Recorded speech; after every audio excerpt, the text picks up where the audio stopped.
არასამთავრობო ორგანიზაცია პოზიცია დაინტერესდა ბოლო დროს განვითარებული მოვლენებით პროექტ პანორამა თბილისთან დაკავშირებით.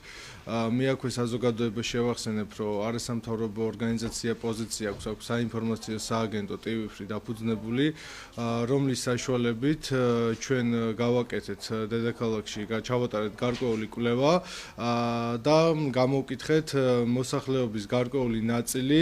მე მინდა მათი შედეგები გავაცნო საზოგადოებას და კი, თბილისში გავაკეთეთ, ანუ გამოკითხვა. დაახლოებით იყო 500 კაცამდე არის გამოკითხული, თუმცა ინტერვიუს სახით ჩაწერილი არის. არა, გარეთ გავედით ჩვეულებრივად. თვითონ ქუჩის გამოკითხვა იყო ეს ყველაფერი და ეს მასალა ატვირთულია თვითონ საინფორმაციო პორტალზე, სადაც შეუძლია საზოგადოებას ნახოს. უბრალოდ მე მინდა რომ საზოგადოების აზრი გავაცნო თავად საზოგადოებას და ჩვენი კვლევის შედეგები. პირველ რიგში დედაქალაქის მოსახლეობის, ანუ გამოკითხულთა უმეტესობის აზრი გახლდათ ის, რომ ანუ დადებითად აფასებდა იქიდან გამომდინარე, რომ არ ზიანდება თბილისის ძველი იერსახე და ეს ყველაფერი შენდება ყოფილ ნაგავსაყრელზე. ასევე მოქალაქეების უმეტესობა ფიქრობდა და გულისხმობდა, რომ კარგია, როდესაც ეს პროექტი ხორციელდება, ანუ არა სახელმწიფოს ხარჯზე, არამედ კერძო ინვესტიციების ხარჯზე. ასევე ჩვენი კვლევების თანახმად და ანუ ჩვენს გავარკვიეთ, სადაც აღმოჩნდა, რომ პროექტის მთლიანი ერთობლიობა იქმნება სოლოლაკის მაღლობის, სოლოლაკის ბაღების, თავისუფლების მოედნის და ერეკლე მეორეს ერთობლიობით, სადაც განთავსდება საერთაშორისო დონის კონფერენციები და საკონფერენციო დარბაზები უпростоრად. ასევე როგორც თვითონ პროექტის მასშტაბურობიდან გამომდინარე ირკვევა, ეს შექმნის გარკვეულ დასაქმების ერთგვარ ადგილებს და როგორც ჩვენ გავარკვიეთ არასამთავრობო ორგანიზაცია პოზიციამ თავდაპირველად დასაქმდება დაახლოებით 2000 ადამიანამდე, ხოლო როდესაც კომპლექტი სრულად ამუშავდება, უკვე მუდმივად დასაქმებული იქნება 1000 კაცი. რა თქმა უნდა, ეს არის ძალიან მნიშვნელოვანი ჩვენი ქვეყნისთვის, ანუ ჩვენ არასამთავრობო ორგანიზაცია პოზიციამ ჩვენი მოსაზრებები დავაფუძნეთ გამოკითხვაზე, ანუ როგორც თავიდან აღვნიშნე და იყო გარკვეული მოსახლეობა, ასევე თქვენ თვითონ საზოგადოება ნახავს აი ამ კვლევის შედეგებიდან გამომდინარე და ანუ ინტერვიუებიდან გამომდინარე, იქ რა თქმა უნდა არის უარყოფითი პასუხებიც, მაგრამ ერთადერთი რაც ყველაზე სამწუხაროა და რა ინფორმაციასაც წავაწყდით აი ამ გამოკითხვების დროს, არის ის, რომ მოქალაქეების უმეტესი ნაწილი ინფორმირებული არ არის ამ პროექტთან დაკავშირებით. ამიტომ ჩვენ მოუწოდებდით მედიას, რომ უფრო აქტიურად დაინტერესებულიყვნენ ამ პროექტის მიმართ, რადგან ეს პროექტი როგორც პოზიციას, ასევე გამოკითხულთა უმრავლესობის აზრით არის ჩვენი თბილისისთვის და დედაქალაქისთვის საკმაოდ მნიშვნელოვანი და აი ამ მნიშვნელობებზე მე უკვე გავაკეთე აქცენტები, თუ რა მნიშვნელობები ეძლევა ამ კომპლექტის ფუნქციონირების შეძენის შემდეგ. ამიტომ მე მინდა მოუწოდო საზოგადოებას იაქტიუროს ამ პროექტის განხორციელების მიმართ, რადგან ეს იქნება კიდევ ერთხელ ჩვენი ქვეყნის საერთაშორისო დონეზე გატანის ერთ-ერთი შესაძლებლობა, თუნდაც ტურისტული კუთხიდან გამომდინარე, რადგან თბილისი კიდევ ერთხელ ფუნქციას შეიძენს ტურისტების ერთგვარი მიღების საშუალებით. პროცენტული მაჩვენებლები უნდა გაგვასწროს. დეტალებია და დიახ. როგორია ძირითადად პოზიტიურად აფასებს ანუ უმეტესი ნაწილი აფასებს პოზიტიურად, რა თქმა უნდა, უარყოფითი პასუხებიც არსებობს გამოკითხვაში, თუმცა ერთ-ერთი პრობლემა, რაც თვითონ არასამთავრობო ორგანიზაციამ აღმოაჩინა და რაც მე ავღნიშნე, ეს არის ის, რომ თვითონ მოსახლეობის უმეტესი ნაწილი არ ფლობს სრულ ინფორმაციას აი ამ პროექტის შესახებ და ჩვენ გამოკითხვის დროს გვიწევდა ამ პროექტის ახსნა განმარტება, თუ რა ფუნქცია აქვს ამ პროექტს და აქედან გამომდინარე, ანუ ანუ უმრავლესობა დაახლოებით 70-30%-ზე იყო დადებითი და ერთადერთი განცდა რაც მოქალაქეებს ჰქონდათ ამ შემთხვევაში ჩვენი ეკონომიკური მდგომარეობიდან გამომდინარე ის კითხვა იყო რომ ყოველთვის ის კითხვა უმეტეს კითხვად ითვლებოდა ის რომ ანუ ჩვენს ქვეყანას არ აქვს იმის შესაძლებლობა რომ ამხელა რაღაცა მილიარდობით ლარი დახარჯოს მაგრამ ეს ინფორმაცია არ ჰქონდათ მოსახლეობას რომ ეს პროექტი არ იხარჯება კონკრეტული სახელმწიფო ბიუჯეტიდან უბრალოდ და ეს არის სანაინვესტიციის ფონდი ახორციელებს ამ პროექტს.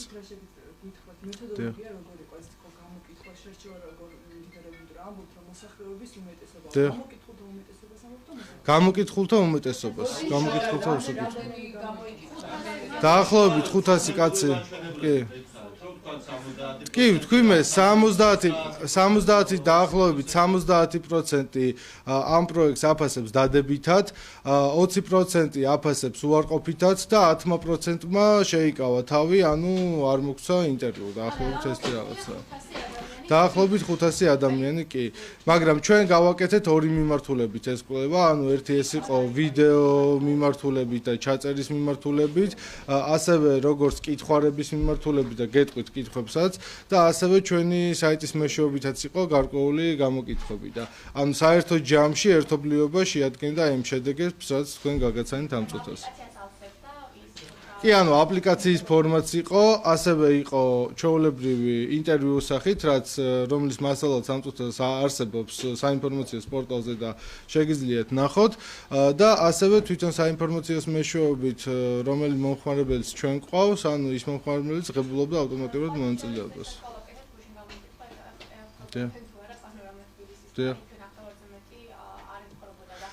კი.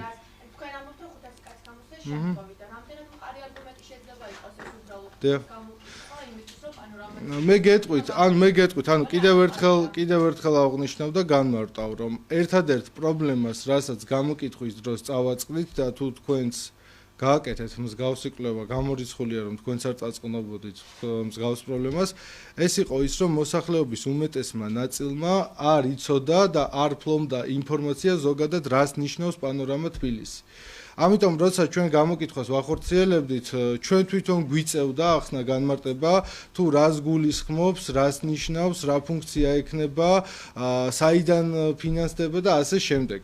ამიტომ როდესაც ამას ვხსნიდით მოსახლეობაში, ამის შედეგად ისინი უმეტესი ნაწილი უკვე ამის შედეგად იძლეოდნენ გარკვეულ პასუხებს. ხვდებით ხო, რასაც ვამბობ? არა, პიარს არ ექვემდებარებოდა, იმიტომ რომ რეალურად რაც არსებობს ოფიციალური დოკუმენტი, ოფიციალური მონაცემები, თუ რას გულისხმობს პანორამა თბილისი, ჩვენ როგორც ორგანიზაციას, არასამთავრობო ორგანიზაციას გვაინტერესებდა, რამდენად მიზანშეწონილია და მისაღებია მოქალაქეების მხრიდან თუ არ არის მისაღები, ამიტომ გავაკეთეთ და გადავწყვიტეთ, რომ გაგვეკეთებინა გარკვეული გამოკითხვა ამასთან დაკავშირებით, იმიტომ რომ ეს არის ძალიან მნიშვნელოვანი პროექტი ჩვენ დედაქალაქისთვის, თუნდაც იმისთვის, რომ უნდა შეიცვალოს იერსახე, უნდა გადაკეთდეს რაღაცა ისტორიული ნაწილი და აქ ჩემი აზრით და ორგანიზაციის აზრით მნიშვნელოვანია ნებისმიერი მოქალაქის აზრი ამ თემასთან დაკავშირებით და ზუსტად ეს ემსახურებოდა ჩვენ გამოკითხვას.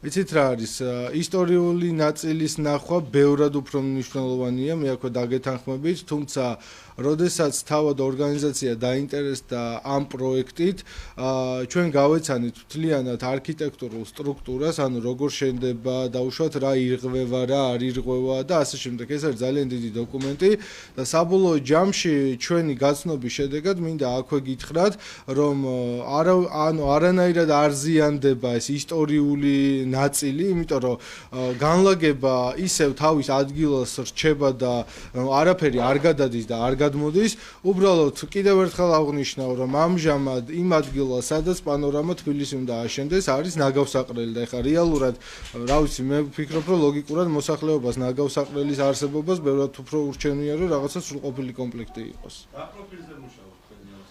ჩვენი არასამთავრობო ორგანიზაცია ძირითადად მუშაობს, ანუ მრავალი მიმართულება გვაქვს. ერთი ეს არის პირველი, ანუ ადამიანის უფლებების დაცვა, სახელმწიფო პროგრამების მონიტორინგი, სამოქალაქო სექტორის მონიტორინგი, მედია მონიტორინგი, ასევე სოციალური პროექტების მიმართულების განვითარება და ასევე ძალიან მნიშვნელოვანი მიმართულება გვაქვს, ეს არის საქართველოში არსებული ოჯახების მატერიალური, ფიზიკური და ფსიქოლოგიური მდგომარეობის გაუმჯობესება და ამ კუთხით ძალიან აქტიურად მუშაობთ.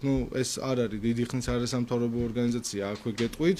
დაახლოებით, უფრო ზუსტად 2014 წლის 4 დეკემბერს დავარსდით ჩვენ როგორც ორგანიზაცია ოფიციალურად და მას შემდეგ გვაქვს სხვადასხვა აქტივობები, ასევე ორგანიზაციას ყავს თავისი ახალგაზრდული ფრთა, რომელიც კონკრეტულად მიზანმიმართულია არა, არქიტექტურული მიმართულება არა, არასწორად გაიგეთ და განმარტებას ვაკეთებ ისევე.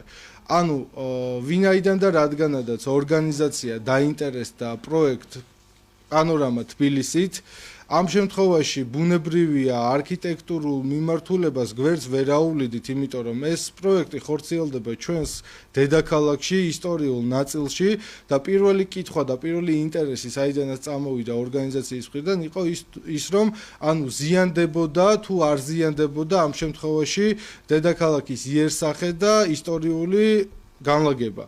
ანუ აქედან გამომდინარე დაინტერესდა არქიტექტურული მიმართულებით, თორე არანაირ არქიტექტურულ სამუშაოებს არ წარმოებს ამ შემთხვევაში და ინტერესი არ აქვს ორგანიზაციას.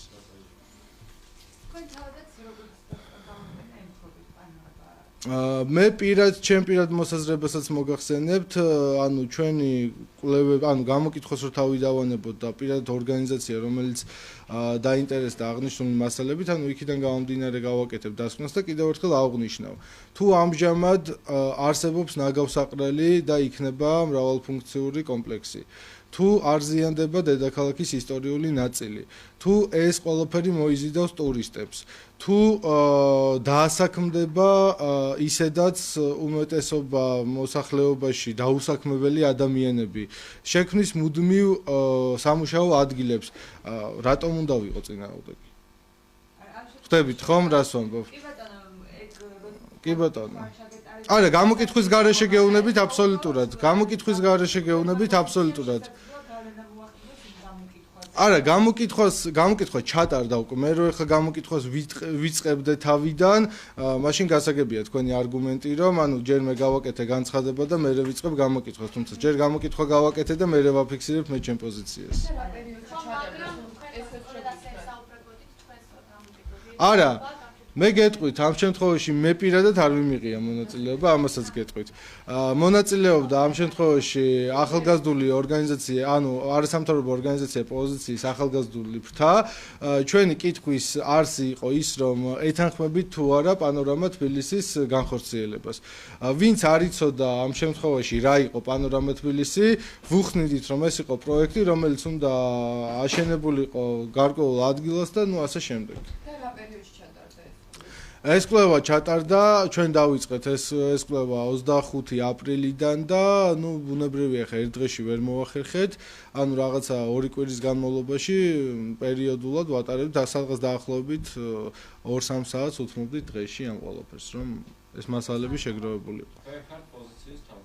აღმასრულებელი დირექტორი. გურამ ადამიანშვილი. ძალიან დიდი მადლობა. გადამდვილად გარიგება